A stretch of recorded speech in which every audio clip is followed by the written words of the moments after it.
শুরু করছি সংবাদ সারাদিন আপনাদের সঙ্গে আমি মধুবন্তী। এই মুহূর্তের বড় খবরে নজর রাখবো। সন্দেশখালী মামলায় হাইকোর্টের ক্ষোভের মুখে পুলিশ কেস ডায়েরি না আনায় পুলিশকে তিরস্কার বিচারপতির। বাড়িতে ঢুকেছিলেন কেন 3000 অভিযুক্তের মধ্যে 4 জন গ্রেফতার, পুলিশকে প্রশ্ন বিচারপতির। আজ আদালতে ঠিক কি হলো জানবো। আমাদের সঙ্গে রয়েছেন আমাদের প্রতিনিধি পল্লব চট্টোপাধ্যায়, তার কাছ থেকে। পল্লব, সওয়াল জবাবে ঠিক কি উঠে এলো, কি জানা যাচ্ছে আজকে?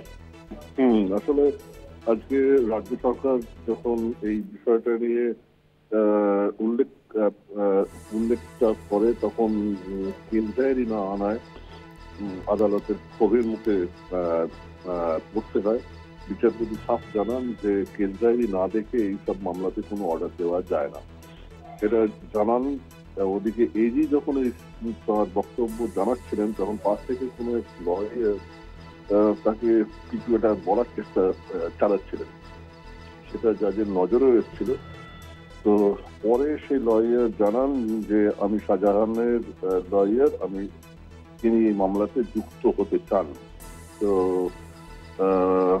সেই সময়তে আদালত জানায় যে ওকালতনামা ছাড়া কিন্তু এই মামলাতে যোগ দেওয়া যাবে না। এটা গেল একদিক। আর আজকের যে বক্তব্য পেশ হয়েছে সেখানেতে জাজ বেশ কিছু প্রশ্ন তোলেন। প্রথমত যে পুলিশ সেই বাড়িতে এখনো যায়নিটা কেন। দ্বিতীয়ত তো হচ্ছে প্রায় 1000 খানেক মানে অভিযুক্ত যেখানে সেখানে কেন এখনো পর্যন্ত মাত্র 4 জন জড়িত। এই প্রশ্নের কোনো সদুত্তর কিন্তু মেলেনি আজকে।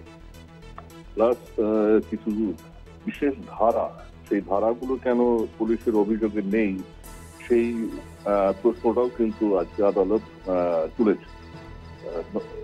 মধুবন্তী। ধন্যবাদ পল্লব। কথা বললাম আমাদের প্রতিনিধি পল্লব চট্টোপাধ্যায়ের সঙ্গে। অর্থাৎ যেটা বোঝা গেল আদালতে আজকে যা হয়েছে তার মধ্যে সবথেকে গুরুত্বপূর্ণ যে আইনজীবী মারফত শাহজাহান হাইকোর্টকে জানিয়েছে তিনি সন্দেশখালীর মামলায় যুক্ত হতে চান। আইনজীবী মারফত শাহজাহান হাইকোর্টে জানিয়েছেন।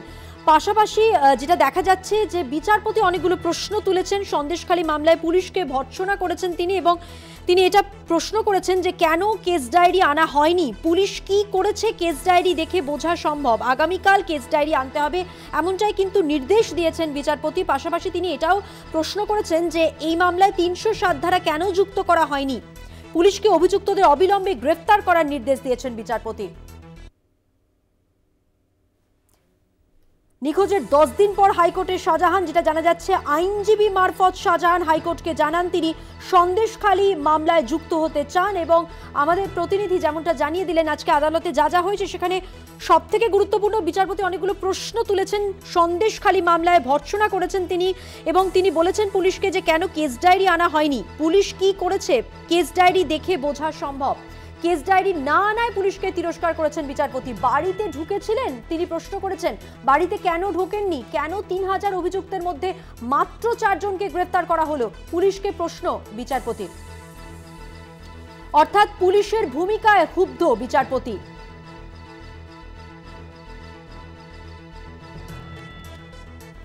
তৃণমূল সাংসদ শান্তনু সেন এই মুহূর্তে আমাদের সঙ্গে টেলিফোন লাইনে রয়েছেন। শান্তনু বাবু, আপনাকে জানিয়ে রাখি সন্দেশখালী মামলায় হাইকোর্টের ক্ষোভের মুখে পুলিশ, বিচারপতি অনেকগুলো প্রশ্ন করেছেন। তিনি যেটা বলছেন যে কেস ডায়েরি না আনেনি কেন পুলিশ, কারণ কেস ডায়েরি দেখে তবেই বোঝা সম্ভব। পাশাপাশি তিনি এটাও বলেছেন যে ওই বাড়িতে পুলিশ যায়নি কেন, ঢোকেনি কেন, 3000 অভিযুক্তর মধ্যে মাত্র 4 জনকে গ্রেফতার করা হলো। সব মিলিয়ে আইনজীবী মারফত শাহজাহান হাইকোর্টকে জানিয়েছে যে তিনি সন্দেশখালী মামলায় যুক্ত হতে চান।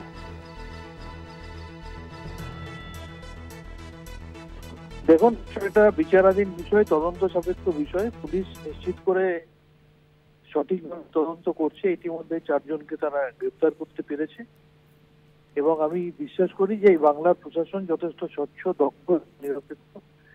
এটা বিজেপি শাসিত রাজ্যের মতো নয় যেখানে প্রমাণ লোপাটের নামে দুষ্কৃতীদের গুলি করে মেরে দেওয়া হয়, বা পুলিশের কাস্টডিতে থাকা দুষ্কৃতীদের পুলিশের সামনে অন্য দুষ্কৃতীরা গুলি করে মেরে দেয়। পুলিশের অনেক সময় কিছু বাধ্যবাধকতা থাকে তদন্তের স্বার্থে।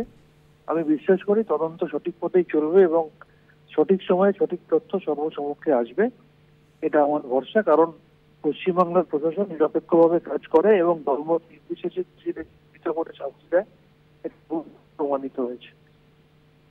অনেক ধন্যবাদ কথা বলার জন্য। তৃণমূল সাংসদ শান্তনু সেন আমাদের সঙ্গে কথা বললেন। জানিয়ে রাখি, সন্দেশখালী মামলায় পুলিশকে ভৎসনা আদালতের বিচারপতি যে প্রশ্নগুলো করেছেন সেখানে কেস ডায়েরি আনা হয়নি কেন তার প্রশ্ন, এবং তিনি যেটা বলেছেন যে পুলিশ কি করেছে, পুলিশের ভূমিকা নিয়ে তিনি প্রশ্ন তুলেছেন।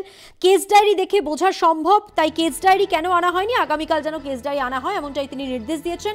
অবিলম্বে দ্রুত অভিযুক্তদের গ্রেফতার করতে বলেছেন। ৩০৭ ধারা কেন যুক্ত করা হয়নি তার প্রশ্ন। সন্দেশখালী মামলায় আজকের ডেভেলপমেন্ট আপনাদের জানিয়ে দিলাম। কেস ডায়েরি নিয়ে প্রশ্ন তুলেছেন বিচারপতি, সেই সঙ্গে ৩০৭ ধারা কেন যুক্ত করা হয়নি তার প্রশ্ন। পাশাপাশি জানিয়ে রাখি, আজকেই আইনজীবী মারফত শাহজাহান হাইকোর্টকে জানান তিনি সন্দেশখালীর মামলায় যুক্ত হতে চান। আমরা জানি গত ৫ই জানুয়ারি সন্দেশখালী নেতা শাহজাহানের বাড়িতে তল্লাশি চালাতে গিয়ে গ্রামবাসীদের হাতে আক্রান্ত হন ইডির আধিকারিকেরা। ওই ঘটনায় জখম হয়ে হাসপাতালে ভর্তি হতে হয়েছিল ৩ জন ইডি আধিকারিককে, এবং এই নিয়ে পরে মামলাও হয় কলকাতা হাইকোর্টে। ঘটনার সিবিআই তদন্ত চেয়ে হাইকোর্টে মামলা করে কেন্দ্রীয় তদন্তকারী সংস্থা ইডি।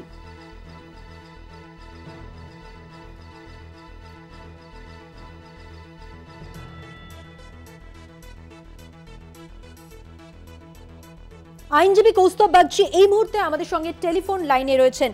কৌস্তব বাবু, আজকে সন্দেশখালী মামলায় পুলিশকে ভৎসনা আদালতের এবং বিচারপতি কয়েকটা প্রশ্ন তুলেছেন। তিনি যেটা বলছেন যে কেন কেস ডায়েরি আনা হয়নি তার প্রশ্ন, পুলিশ কি করেছে তা তো কেস ডায়েরি দেখেই বোঝা সম্ভব। তিনি কেস ডায়েরি আনার যেমন নির্দেশ দিয়েছেন, পাশাপাশি তিনি এটাও বলেছেন যে ৩০৭ ধারা কেন যুক্ত করা হয়নি, কেন বাড়িতে ঢোকা হয়নি, প্রায় ৩,০০০ অভিযুক্ত, মাত্র ৪ জন কেন গ্রেফতার হলো। দেখুন, এই আইন শৃঙ্খলা নিয়ে তো বারংবার হাইকোর্ট প্রশ্ন তুলেছে এবং তাতেও এদের কোনো লজ্জা নেই। এই এত কিছু হওয়ার পর কোর্টের এত অবজারভেশন, কোর্টের এত নির্দেশ, কোর্টের এত কিছু এদেরকে বলা, এগুলো মানে ওই বেহায়ার তো লজ্জা সরব নেই, এই হয়ে গেছে সরকারের অবস্থা।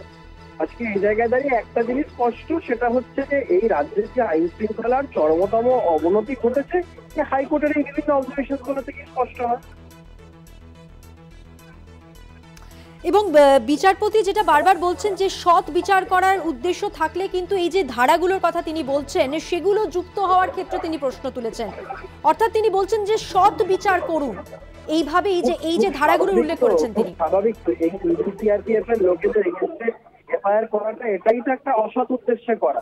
সেই উদ্দেশ্যটা নিয়েই তো বারংবার হাইকোর্ট প্রশ্ন তুলেছে। যে কোনো এর জন্য বিচারপতি বা উকিল আদালতের দরকার পড়ে না, যে কোনো ম্যান অফ রিজনেবল প্রুডেন্স বা রিজনেবল লজিক যার মধ্যে আছে সেই বিষয়গুলো তুলে ধরতে পারে, তারই এই জিনিসগুলো মনে হতে পারে যেগুলো আফটার থট একটা কাউন্টার ব্লাস্ট হওয়া একটা মোটিভ নিয়ে করা। এগুলো অনেক ধন্যবাদ কথা বলার জন্য। কথা বললাম আইনজীবী কৌস্তব বাগচির সঙ্গে। যেমনটা বলছিলাম, গত ৫ই জানুয়ারি সন্দেশখালীর নেতা শাহজাহান শেখ, তার বাড়িতে আমরা জানি সকাল সকালে ইডি আধিকারিকরা তারা পৌঁছে যান। বাড়িতে তল্লাশি চালাতে গিয়ে গ্রামবাসীদের হাতে আক্রান্ত হন ইডি আধিকারিকরা, এবং আমরা জানি ওই ঘটনায় জখম হয়ে হাসপাতালে ভর্তি হতে হয়েছিল ৩ জন ইডি আধিকারিককে। আর এ নিয়ে পরে মামলাও হয় কলকাতা হাইকোর্টে। ঘটনাটির সিবিআই তদন্ত চেয়ে হাইকোর্টে মামলা করে কেন্দ্রীয় তদন্তকারী সংস্থা ইডি। সেই সঙ্গে জানিয়ে রাখি, সেই মামলাতেই বিচারপতি জয় সেনগুপ্তের দৃষ্টি আকর্ষণ করেছেন শাহজাহানের আইনজীবী। তিনি যেটা বলেন যে তার মক্কেল অর্থাৎ শাহজাহান শেখ ওই মামলায় যুক্ত হতে চান।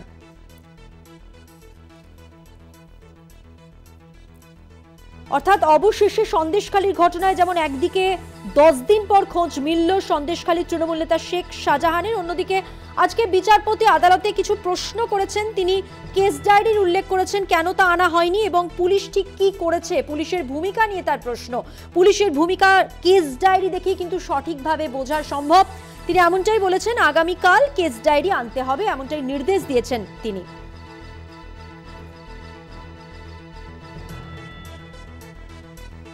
অর্থাৎ আজকে আদালতের সওয়াল জবাব কি আপনাদের সামনে তুলে ধরলাম, যেখানে দেখা যাচ্ছে যে সন্দেশখালী মামলায় পুলিশকে ভৎসনা আদালতে কিভাবে না কেস ডায়েরির উল্লেখ করেছেন তিনি, পুলিশের ভূমিকা নিয়ে তার প্রশ্ন, এবং কেস ডায়েরি দেখলে পুলিশের ভূমিকা স্পষ্ট হবে এমনটাই তিনি বলেছেন। আগামীকাল কেস ডায়েরি আনার নির্দেশ। পাশাপাশি তিনি প্রশ্ন করেছেন ৩০৭ ধারা কেন যুক্ত করা হয়নি, বাড়িতে কেন ঢোকা হয়নি, ৩,০০০ অভিযুক্তর মধ্যে কেন এখনো পর্যন্ত ৪ জনকে গ্রেফতার করা হলো।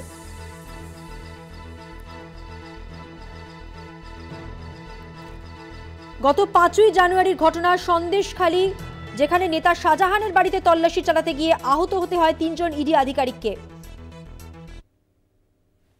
নিখোঁজের 10 দিন পর আমরা দেখলাম হাইকোর্টে শাহজাহান আইনজীবী মারফত বার্তা দিয়েছেন তিনি সন্দেশখালীর মামলায় যুক্ত হতে চান, এবং আজকে বিচারপতির প্রশ্ন যে কেন কেস ডায়েরি আনা হয়নি, পুলিশের ভূমিকা, পুলিশ কি করেছে কেস ডায়েরি থেকেই বোঝা সম্ভব, আগামীকাল কেস ডায়েরি আনতে হবে। 307 ধারা কেন যুক্ত করা হয়নি, অর্থাৎ লঘু দ্বারা যুক্ত করা হয়েছে, এমনটাই তার বক্তব্য থেকে স্পষ্ট।